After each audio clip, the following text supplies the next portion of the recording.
বন্ধুরা, আমার সামনে রয়েছে কয়েকটি জিনিস। তার মধ্যে যেমন আপনারা দেখুন, এই যে মাটি, এখানে রয়েছে ভার্মি কম্পোস্ট, এখানে রয়েছে গাছের একটি অত্যন্ত উপকারী খাদ্য উপাদান হিউমিক অ্যাসিড, এই দিকে রয়েছে গুড়, তার সঙ্গে এই মগে খানিকটা জল, আর এই যে এখানে রয়েছে একটি অত্যন্ত উপকারী বন্ধু ছত্রাক গাছের মাইকোরাইজা। বন্ধুরা, এই যে সমস্ত উপাদানগুলি রয়েছে, এই উপাদানগুলিকে একত্রিত করে মাইকোরাইজার বংশবৃদ্ধি ঘটাবো। এর আগের এক ভিডিওতে আমি মাইকোরাইজা সম্পর্কে বলেছি। এই মাইকোরাইজা নামক বন্ধু ছত্রাকটি গাছে কি কি কাজ করে, কিভাবে গাছের উপকার ঘটায়, কিভাবে গাছের বৃদ্ধিতে এই বিশেষ উপকারী ছত্রাকটির ভূমিকা রয়েছে। এছাড়া টবের মাটিতে যে সমস্ত খাদ্য উপাদানগুলো থাকে যাতে গাছ খুব সহজে গ্রহণ করতে পারে, সেই বিষয়ে যথেষ্ট যে অংশগ্রহণ করে সেরকম উপকারী একটি ছত্রাক, যে ছত্রাকটির নাম মাইকোরাইজা। এটি গাছের সঙ্গে ছত্রাকের এক সুন্দর সহাবস্থান বা এক সুন্দর বন্ধুত্ব, যে বন্ধুত্বের ফলে গাছের শিকড় প্রচুর পরিমাণে খাবার পায়, পর্যাপ্ত পরিমাণে জল পায়, যার ফলে গাছের বৃদ্ধি ত্বরান্বিত হয়। আমরা মাইকোরাইজা বাজার থেকে কিনে আনি, এটা বিভিন্ন ফর্মে পাওয়া যায়। যেমন এটা দেখুন ক্রিস্টাল আকারে রয়েছে, এছাড়া সিউড এক্সট্রাক্টের মতো গোল গোল দানা আকারে, এছাড়া লিকুইড মাইকোরাইজাও কিনতে পাওয়া যায়। আজকের এই ভিডিওতে আমি আপনাদের দেখাবো কিভাবে সামান্য একটু মাইকোরাইজা দিয়েই আপনারা তৈরি করে নিতে পারেন প্রচুর মাইকোরাইজা, অর্থাৎ মাইকোরাইজার বংশবিস্তার আপনারা কিভাবে করবেন সেই সম্পর্কে। নমস্কার বন্ধুরা, আপনারা দেখছেন আপনাদের পছন্দের গার্ডেনিং বিষয়ক YouTube channel versatile gardener, unique idea of gardening.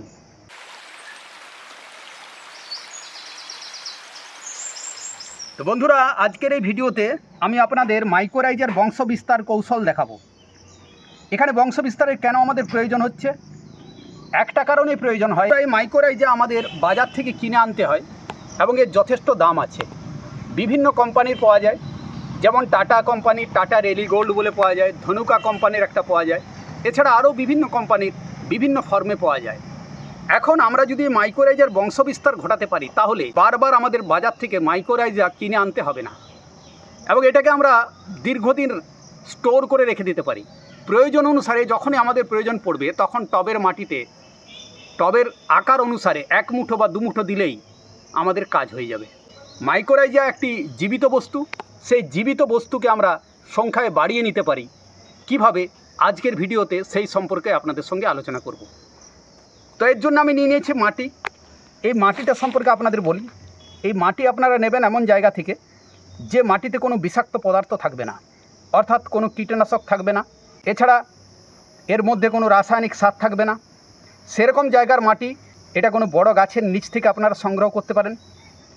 এছাড়া এমন কোনো জায়গা থেকে, বাগানের কোনো বিশেষ জায়গা থেকে যেখানে এই মাটি সম্পূর্ণ বিষমুক্ত হবে, সেরকম মাটি আপনারা সংগ্রহ করার চেষ্টা করবেন এবং সেটাই আপনাদের করতে হবে। আমি নিয়ে নিয়েছি ভার্মি কম্পোস্ট। ভার্মি কম্পোস্টের পরিবর্তে আপনারা পুরনো গোবর সার নিয়ে নিতে পারেন। এখন আমরা জানি যে যেহেতু মাইকোরাইজা একটি জীবিত বস্তু, তাই এর খাবারের প্রয়োজন হবে। এর খাবারের জন্য আমরা নিচ্ছি গুড়, এবং এই গুড়টা যত পুরনো হবে ততই ভালো।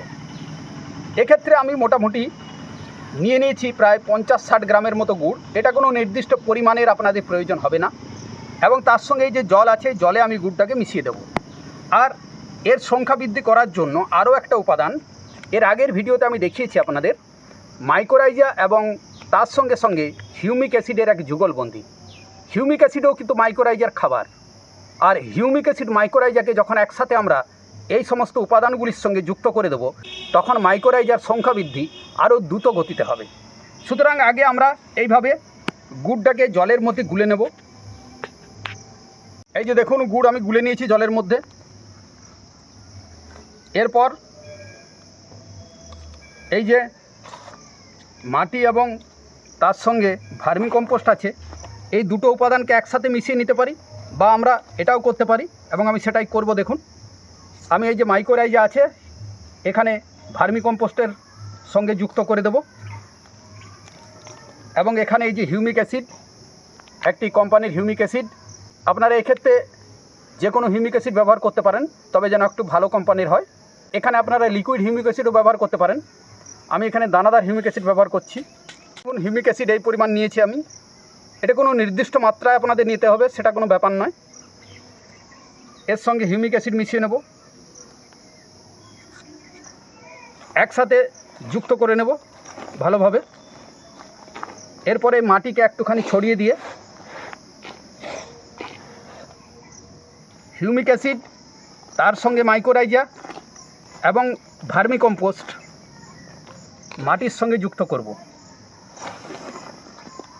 ভালোভাবে আমরা যুক্ত করে নেব সমানভাবে।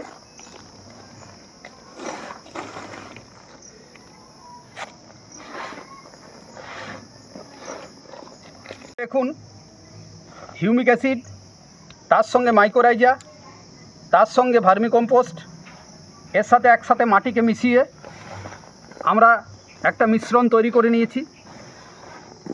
এরপর এই যে গুড় জল রয়েছে, এটাকে আমরা অল্প অল্প করে এভাবে ছিটিয়ে দেব। এই গুড় জলের প্রয়োজন হবে মাইকোরাইজার বংশ বিস্তারের জন্য, অর্থাৎ গুড় জলটা হবে মাইকোরাইজার খাবার। এই খাবার পেয়ে মাইকোরাইজা বংশ বিস্তার করবে। এর মধ্যে ভার্মি কম্পোস্ট রয়েছে এবং এর মধ্যে হিউমিক অ্যাসিড রয়েছে মাটির সঙ্গেই। এই সমস্ত উপাদানগুলো মাইকোরাইজার বংশ বিস্তারে সহায়ক হবে। এইভাবে আমরা অল্প অল্প করে গুড় জল এখানে ঢেলে মাটির সঙ্গে ভালোভাবে মিশিয়ে নেব।